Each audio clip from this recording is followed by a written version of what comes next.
కాశ్మీర్ లో ఉగ్రదాడిని కాశ్మీర్ లో ఉగ్రదాడిని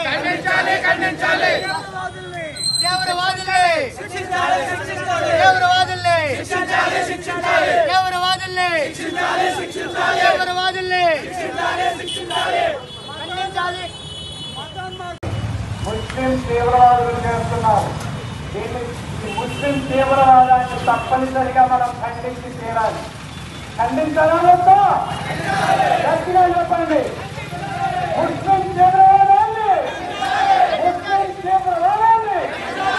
ఎందుకంటే అక్కడికి వచ్చినటువంటి 36 మంది పర్యాటకుల్ని బట్టలిప్పించి ప్యాంటులిప్పి ఎక్కర్లిప్పి వాళ్ళ అంగాన్ని చూసి చుంకీ చేసి ఉంటే వీడు ముస్లిము వదిలేశారు.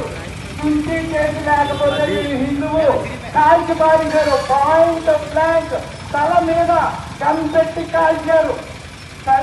పిల్లలతో విహారయాత్రకని వెళ్ళిన వాళ్ళని ఆఫీసర్ని, అది కూడా ఇన్ఫర్మేషన్ బ్యూరో ఆఫీసర్స్ కొంతమంది వెళ్ళారు. వాళ్ళకి ఎల్టీసీ అనేటటువంటి ఒక